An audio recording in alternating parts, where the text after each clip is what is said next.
नमस्कार प्यारे दोस्तों, मैं अर्नब एंड स्वागत है आपका रेलवे टॉकीज़ में। तो दोस्तों 8 सीपीसी को लेके दो बड़े अपडेट्स आ रहे हैं और एक प्रपोजल आया है जो कि पे लेवल मर्जर को लेकर है। तो इससे क्या इफेक्ट होने वाला है? पे लेवल आपको जैसा कि पता है 1 से लेकर 18 तक पे लेवल है अभी एग्जिस्टिंग 7th सीपीसी में। और पे लेवल मर्जर का जो मुद्दा है दोस्तों, ये 7th सीपीसी के बाद से ही उठना स्टार्ट हुआ था। इस पर हम लोग आज डिटेल में चर्चा करेंगे और इसमें क्या फ़र्क पड़ेगा हमारी सैलरी पे, और जो भी स्टाफ्स हैं लेवल 1 से लेकर खास करके लेवल 8 या 10 तक के जो स्टाफ हैं वहाँ पे क्या मेजर चेंज आ सकते हैं। बाकी जो दोस्तों ये दोनों जो मेजर अपडेट्स आ रहे हैं, ये दो मेजर जेसीएम मतलब जो हमारा नेशनल काउंसिल होता है स्टाफ साइड का, उसके तरफ से है। क्योंकि ये इम्पॉर्टेंट क्यों है दोस्तों? क्योंकि जैसे ही आपको पता है 2 महीने से अधिक हो चुका है कि अभी जो कमेटी था उसका गठन हो गया 8 सीपीसी का। और जैसे ही कमेटी का गठन होता है तो सबसे पहले शेड्यूल बनेगा कि मीटिंग की जाएगी डिफरेंट जेसीएम से। ये जेसीएम कौन होते हैं? तो ये JCMs are the major representative of all the staff sides and they are the major stake holders from the staff side. यहाँ पे क्या है कि आपको जैसा कि पता है कि सेंट्रल, अगर आप देखें सेंट्रल जो गवर्नमेंट है उसका जो भी कर्मचारी का यूनियन होता है, मेजर यूनियन कहाँ पे आते हैं? एक तो है आपका रेलवे, दूसरा है आपका ऑर्डिनेंस, फिर आपके पोस्टल्स एंड टेलीफोन्स जिसमें आते हैं, फिर आपका आएगा डिफेंस। तो ये लोग दोस्तों मेजर स्टेक होल्डर्स हैं। पीएसयू इसमें नहीं आते हैं क्योंकि पीएसयू के लिए अलग से पीआरसी आती है। जब आपका पे कमीशन बन जाएगा, लागू होगा, तो फिर उनके लिए पैरेलली एक पीआरसी आती है, इसको कहते हैं पे रिवीजन कमेटी। इनका फंडा अलग है। ये जो भी एडवाइजरी है पे कमीशन का फॉलो करते हैं, मगर ज़रूरी नहीं है कि सेम फ़ायदा यहाँ पे मिले।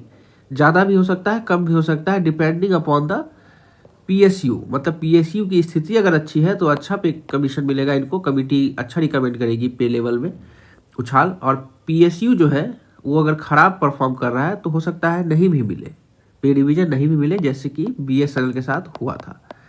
तो अभी का जो दोस्तों समय है, यहाँ पे जैसे ही शेड्यूल बनना स्टार्ट हुआ है, नेशनल जेसीएम जितने भी हैं वो एक्टिवेट हो चुके हैं, सुपर मोड में आ चुके हैं, एक्टिवेटेड मोड में आ चुके हैं। वहाँ पे जो दो मेजर हैं, पहला तो हमारा रेलवे को लेकर AIRF all India railway federation जिसके कि जनरल सेक्रेटरी हैं श्री शिव गोपाल मिश्रा जी।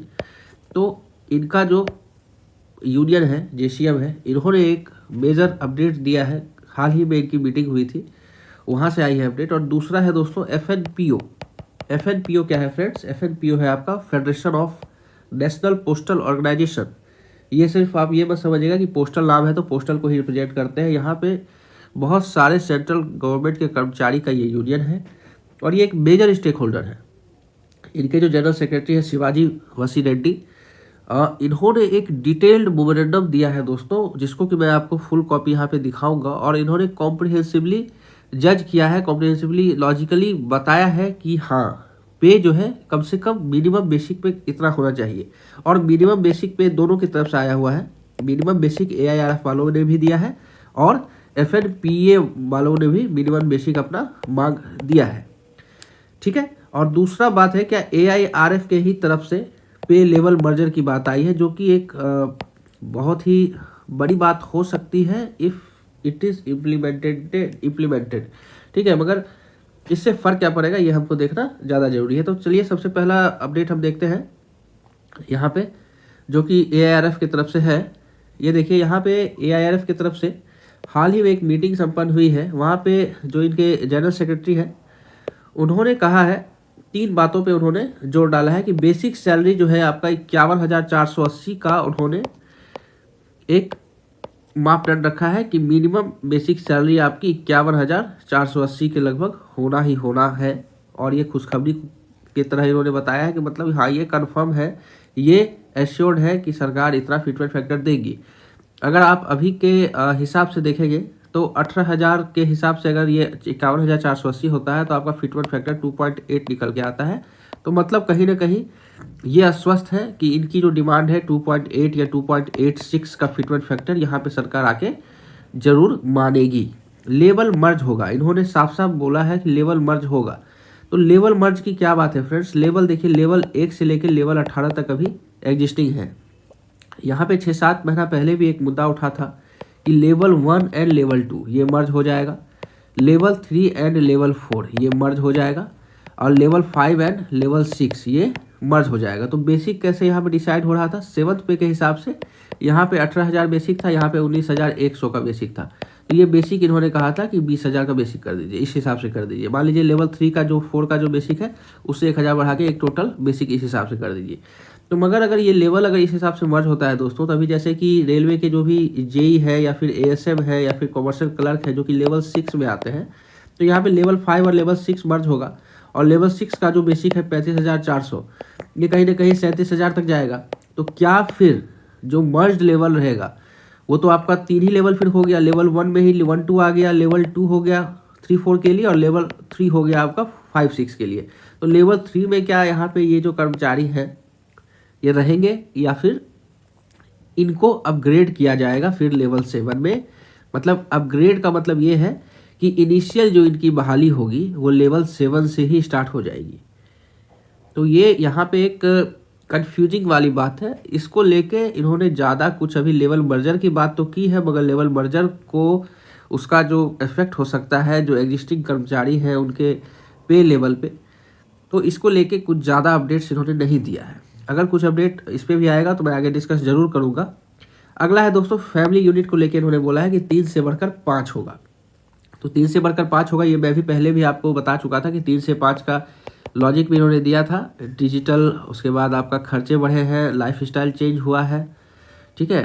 तो ये सब लेके हो सकता है ये कहीं ना कहीं सरकार इस पर कंसीडर करे और आपका फैमिली यूनिट वहाँ पे माँ पिता मतलब आपके मदर फादर को इंक्लूड करके 3 से 5 हो, तो अच्छा उछाल यहाँ पे फिटमेंट फैक्टर पे आपको इसको लेके भी मिलेगा। चलिए अगला हम लोग FNPO का अपडेट देखेंगे, जो कि एक बहुत ही अच्छा मुझे लगा, मैं इसको स्टडी भी किया। हाल ही में इन्होंने जारी किया है ये मेमोरेंडम, 7/1/2026 का मेमोरेंडम है ये, और बहुत ही अच्छे तरीके से इन्होंने अपना जो भी है बात उसको रखा है। यहाँ पे आप देख सकते हो कि memorandum for 8th CPC draft committee for NCJCM इन्होंने दिया है।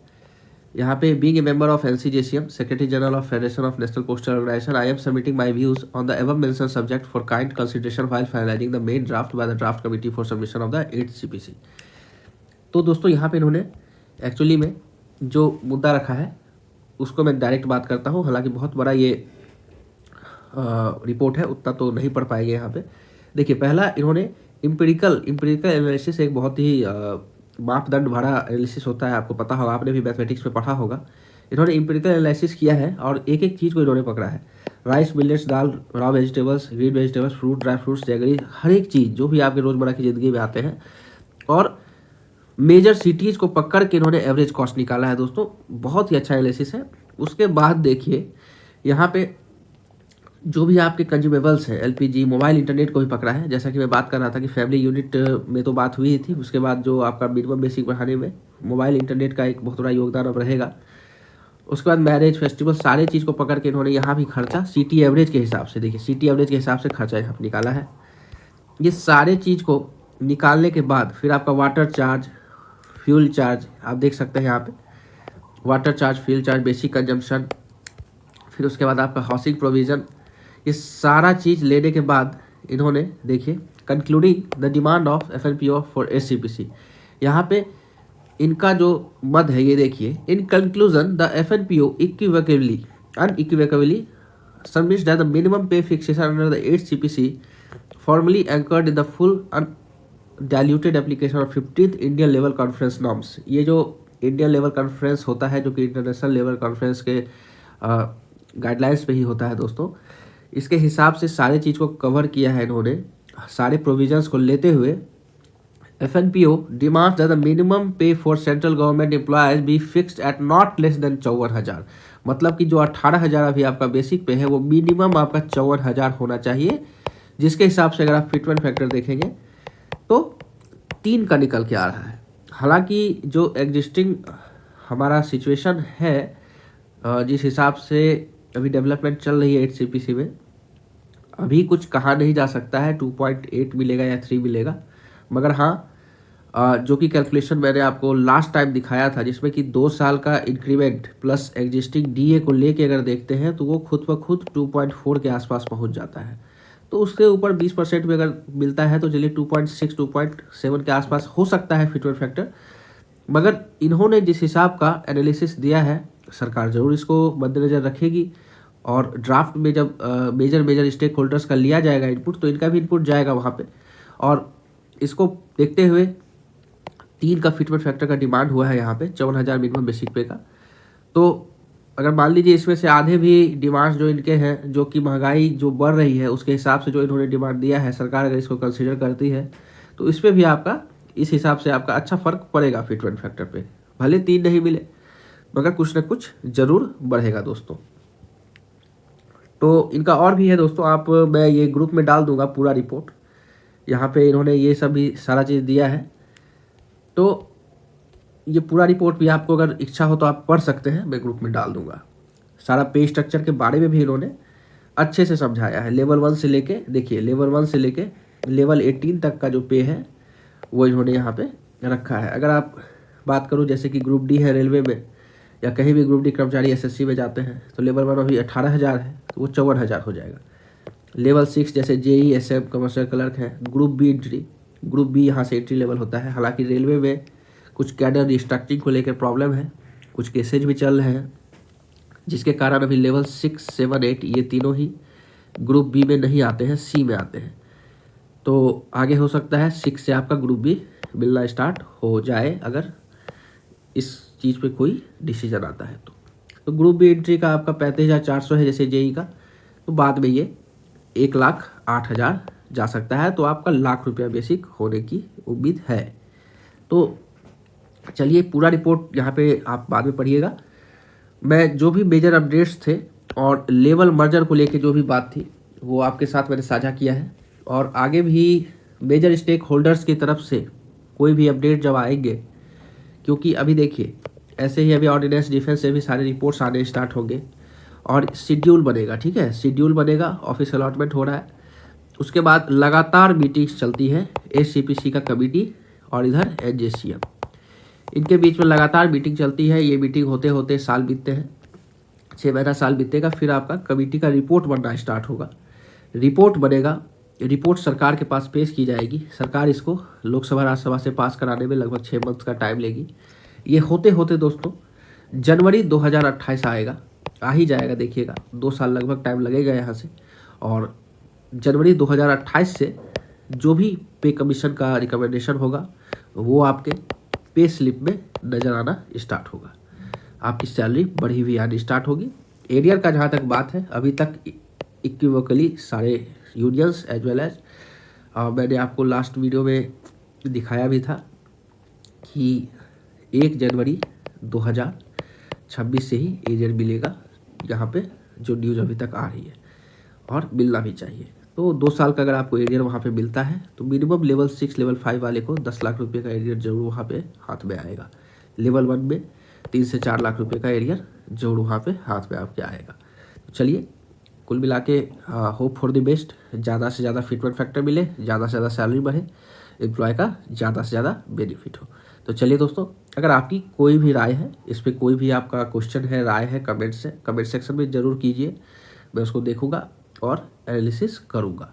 तो चलिए दोस्तों, मिलते हैं फिर किसी नेक्स्ट एनालिसिस में आपके साथ, तब तक के लिए धन्यवाद।